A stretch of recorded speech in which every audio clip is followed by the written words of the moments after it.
दोस्तों आज की इस वीडियो में हम बात करने वाले हैं बोर्ड एग्ज़ाम में लिखने के पैटर्न के बारे में कि बोर्ड एग्ज़ाम में किस पैटर्न में लिखा जाता है, किस तरीके से लिखा जाता है, कौन से क्वेश्चन पहले सॉल्व करना चाहिए, कौन से क्वेश्चन लास्ट में सॉल्व करना चाहिए, ठीक है, ऐसे वगैरह कब लिखना चाहिए और बहुत सारे क्वेश्चन जो कि बोर्ड एग्ज़ाम में लिखने से रिलेटेड है, वो सारे क्वेश्चंस को आज मैं सॉल्व करने की कोशिश करूँगा। तो बस वीडियो में एंड तक बने रहना और मैं पूरी कोशिश करूँगा कि ये सारे क्वेश्चंस के आंसर आप ही लोग दें, ठीक है। तो इससे आपको बहुत इजी होगा समझने में कि कैसे आपको लिखना चाहिए एग्ज़ाम में, ठीक है। तो चलो अब फटाफट वीडियो शुरू करते हैं। फ्रेंड्स, ये जो क्वेश्चन है कि बोर्ड एग्ज़ाम में जब हम लिखते हैं तो किस पैटर्न में हमको लिखना चाहिए, कौन से क्वेश्चन पहले सॉल्व करना चाहिए, क्या ऑब्जेक्टिव पहले सॉल्व करना चाहिए या फिर जो बड़े मार्क्स के क्वेश्चन होते हैं उनको पहले सॉल्व करना चाहिए, कौन से क्वेश्चन पहले सॉल्व करना चाहिए, ये बहुत जो क्वेश्चंस हैं मैं आपको बताऊं आप ही इनका आंसर बहुत ईजिली करेंगे।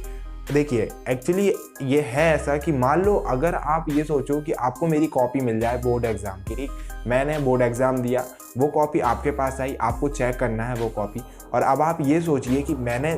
जो आंसर लिखे हुए हैं वो आंसर्स, मान लो आपने शुरुआत की मेरी कॉपी चेक करने की, ठीक है, शुरू में मैंने ऑब्जेक्टिव किया, ठीक है, समझिएगा। अब मैंने शुरू में पूरे ऑब्जेक्टिव किया और ऑब्जेक्टिव करने के बाद क्या हुआ, आपने देखा कि मैंने शुरू के पूरे ऑब्जेक्टिव, आप चेक करने बैठे,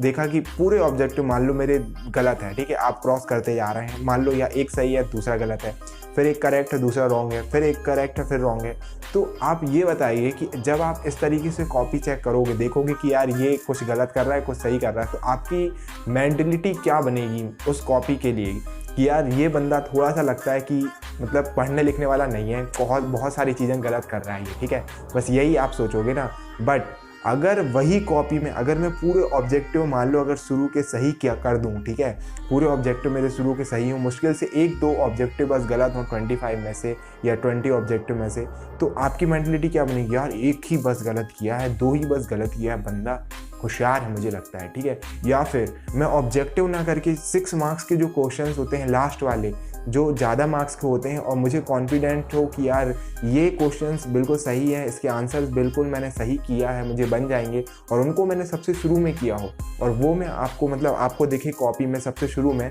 और आप जब उसको चेक करो और वो बिल्कुल सही हो, तो आपकी मेंटलिटी क्या बनेगी, नहीं यार मतलब 6 मार्क्स की किया है बंदे ने, बिल्कुल सही किया है, लगता है होशियार है बंदा, ठीक है। और उसके बाद क्या होगा कि आप जब आगे कॉपी चेक करोगे, ठीक है, 6 मार्क्स के बाद या ऑब्जेक्टिव जो पूरे सही है उसके बाद, मतलब शुरू की जो चीज़ें सही है उसके बाद जब आप कॉपी चेक करोगे तो आपकी मेंटलिटी ये बनेगी, नहीं यार बंदा होशियार है, आगे भी इसने सही किया होगा। फिर आप जब आगे जाते जाओगे, पता चला थोड़ी चीज़ें और सही हुई तो आप सोचोगे हाँ रियल में होशियार है, फिर थोड़ा आगे गए, फिर थोड़ी चीज़ सही हुई, बट आखिरी में जैसे आपको जो चीज़ें लग रहा है कि यार मेरे को जो चीज़ नहीं बन रही थी मैंने उसको आखिरी में किया, तो आपको क्या होगा कि नहीं बंदा तो होशियार है। तो मान लो अगर मैंने कुछ चीज़ें गलत भी की होंगी, तो जहाँ पर मान लो 4 मार्क्स का है और मैंने थोड़ा बहुत गलत भी किया है, तो बंदा वहाँ पे काट पीट के ये सोचते कि नहीं मैं होशियार हूँ, वहाँ पर आप क्या करोगे 3 मार्क्स कम से कम मुझे दे दोगे, 2 मार्क्स एटलीस्ट दे दोगे जहाँ पर आप 1 देते अगर मैं शुरू से ही गलत करते आता, ठीक है, ये सोच के कि क्योंकि मैं गधा हूँ, ऐसा सोच के आप मुझे वहाँ 1 मार्क्स देते, लेकिन क्यों, मैंने शुरू से बहुत अच्छा परफॉर्मेंस किया, शुरू से मेरे बहुत सारे आंसर सही होते आ रहे हैं, तो जहाँ पर मेरी गलतियाँ भी हैं मैंने उसको अगर लास्ट में किया हूँ तो वहाँ आप क्या करोगे, कम से कम मुझे काफ़ी अच्छे मार्क्स दे दोगे कंपैरिजन टू अगर मैंने शुरू में गलत किया होता। तो मेरे समझाने का जो पर्पज़ है भाई वो बस इतना ही है कि आप सिर्फ इतना याद रखो कि your first impression is your last impression, बोलते हैं ना, तो बस यही ध्यान रखना कि आप जो भी शुरू में करोगे, ठीक है, वही आपके मार्क्स डिसाइड करेगा। ये ज़रूरी नहीं है कि आप ऑब्जेक्टिव क्वेश्चन सबसे पहले करो, सबसे पहले आप पूरा क्वेश्चन पेपर पढ़ लो, आपको लगता है कि आपके ऑब्जेक्टिव मोस्टली सही होंगे तो आप क्या करो उन ऑब्जेक्टिव को सबसे पहले करो, ठीक है, और अगर आपको लगता है कि ऑब्जेक्टिव सही नहीं होंगे तो आप क्या करो उन ऑब्जेक्टिव को सबसे लास्ट में करो, ठीक है। अगर आपको लगता है कि 6 मार्क्स के क्वेश्चंस हैं, ठीक है, वो आप बिल्कुल सही कर सकते हो, ठीक है, बिल्कुल करेक्ट होंगे, तो कोई ये नहीं है कि उसको आप लास्ट में ही करोगे, लास्ट में दिए तो उनको आप सबसे शुरू में कर दो, तो उससे क्या होगा कि 6 मार्क्स के क्वेश्चन वो देखेगा सीक्वेंस वाइज, हाँ ये सही है, मतलब उसकी मेंटलिटी ये बनेगी कि नहीं टीचर की कि बंदा होशियार है, मतलब सही कर रहा है, मतलब सही, मतलब बनता है इससे, ठीक है। अगर आप ये सोच रहे हो कि नहीं ऑब्जेक्टिव सबसे पहले ही करना चाहिए, ठीक है, या फिर 6 मार्क्स वाले ही सबसे पहले करना चाहिए, ये दोनों चीज़ें जो हैं गलत है। ये आप पे डिपेंड करता है, आपको क्वेश्चन पेपर देख के खुद डिसाइड करना होगा कि आपको मोस्टली सबसे ज़्यादा आंसर किस चीज़ के आपको बन रहे हैं। अगर ऑब्जेक्टिव के बन रहे हैं सही तो आप पहले ऑब्जेक्टिव कर लो, अगर 6 मार्क्स वाले या 5 मार्क्स वाले बन रहे हैं तो पहले उनको सबसे पहले सॉल्व करो, ठीक है। तो इससे क्या होगा कि टीचर पर जो इम्प्रेशन पड़ेगा वो बहुत अच्छा पड़ेगा, और आपके जो मार्क्स जो हैं हाईली चांसेस हैं कि अगर आपने शुरू के अच्छा परफॉर्मेंस किया है तो वो क्या होंगे, इंक्रीज़ हो जाएंगे। लेकिन अगर आपने शुरू में ही बहुत ख़राब वो कर दिया, ठीक है, इंप्रेशन डाल दिया टीचर पे, शुरू के ही कुछ गलतियां कर दी, तो क्या होगा, वहाँ पर आपके हाईली चांसेस हैं कि मार्क्स क्या हो जाएंगे, काफ़ी कम हो जाएंगे, ठीक है। टीचर काफ़ी मार्क्स लास्ट में काट सकता है। दोस्तों अब यहाँ पर एक बहुत कॉमन क्वेश्चन पूछा जाएगा कि चलो भाई मैं बोल रहा हूँ कि सबसे लास्ट में अपन क्या कर सकते हैं, लिख सकते हैं अपने ऑब्जेक्टिव को, बट फिर क्वेश्चन ये आता है कि फिर ऐसे कब लिखा जाए, ठीक है, ऐसे हुआ, ठीक है, वो कब लिखा जाए, वो तो सबसे लास्ट में ही लिखना चाहिए कहते हैं। तो भाई मेरा कहना ये नहीं है कि आप उसको बिल्कुल लास्ट में मत लिखो, मेरा कहना ये है कि आप उसको बिल्कुल लास्ट में लिखो, ठीक है। क्यों? क्योंकि उसकी एक ट्रिक है, एक वजह है उसके पीछे। वो ये है कि मान लो अगर मैं आप मेरी कॉपी चेक कर रहे हो और मुझे बिना ऐसे चेक किए अभी तक मिले हुए हैं 56 मार्क्स, ठीक है,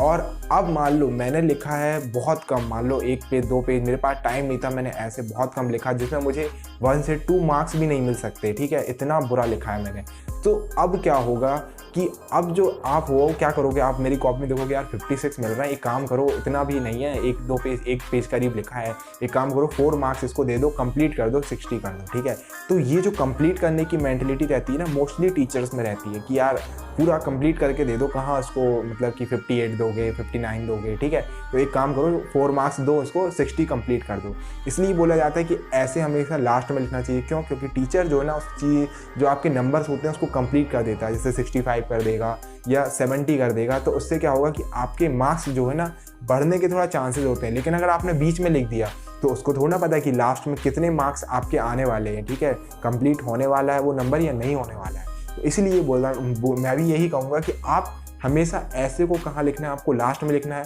और उसके पहले अगर आप ऑब्जेक्टिव लास्ट में कर रहे हो तो उसके पहले आप ऑब्जेक्टिव करो। अगर मैं आपको फाइनल बताऊं कि आपको बोर्ड एग्जाम में लिख करके कैसे आना है, तो देखो भाई ऐसा है कि मैं क्या करता था कि अगर मुझे लगता था कि मेरे जो ऑब्जेक्टिव हैं वो आधे से ज़्यादा सही है, मोस्टली बहुत ज़्यादा सही है, 1-2 ही गलत होंगे, तो मैं उनको सबसे शुरू में ही करता था। फिर क्या करता था, जो लास्ट के जो क्वेश्चंस होते थे, और जब मैं उनमें कॉन्फिडेंट होता था कि 6 मार्क्स वाले 5 मार्क्स वाले जो क्वेश्चंस हैं जो ज़्यादा मार्क्स के हैं, उनको सबसे पहले कर लेता था ऑब्जेक्टिव के बाद। तो इससे क्या होता था कि मेरा टाइम जो है बहुत तेज़ी से क्या होता था, मतलब बच जाता था। क्यों? मान लो अगर मेरा लास्ट में 2 मार्क्स वाले 3 मार्क्स वाले क्वेश्चन छूट भी गए तो उससे ज़्यादा फर्क नहीं पड़ने वाला। क्यों? मान लो 2 मार्क्स का एक क्वेश्चन छूट गया, ठीक, तो 2 ही मार्क्स जाएंगे ना। बट अगर 6 मार्क्स का एक क्वेश्चन छूट गया तो आप ये सोचो कि आपके 6 मार्क्स सीधे सीधे चले जाएंगे। यही बस कुछ मुझे ट्रिक्स आपके साथ शेयर करनी थी कि यार बहुत ज़्यादा लोगों ने पूछा कि लिखा कैसे जाए भाई, बोर्ड में जो टॉपर्स वगैरह होते हैं वो लिख करके कैसे आते हैं। तो बस यही है यार, बहुत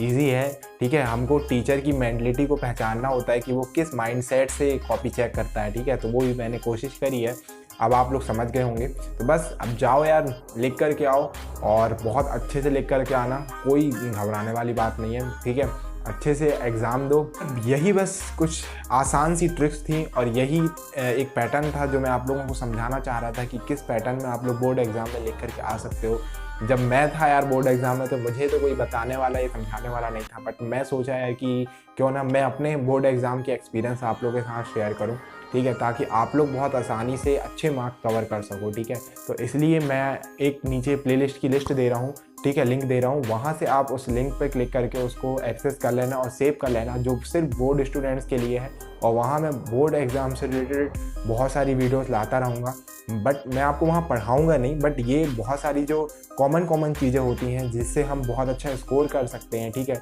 वो सब चीज़ें बताऊँगा। पढ़ना तो आपको ही है, ठीक है, वो आप कहीं से भी पढ़िए, आजकल तो इंटरनेट है, ठीक है, तो कहीं से भी आप लोग पढ़ सकते हो। पढ़ना आपको है, बट बहुत सारी छोटी मोटी ट्रिक होती हैं जो बहुत आपकी हेल्पफुल होती हैं, वो सारी चीज़ें मैं वहाँ पर कवर करने की कोशिश करूँगा। तो चलिए, आई होप कि आपको ये वीडियो पसंद आई होगी। तो मैं मिलता हूँ आपसे अगले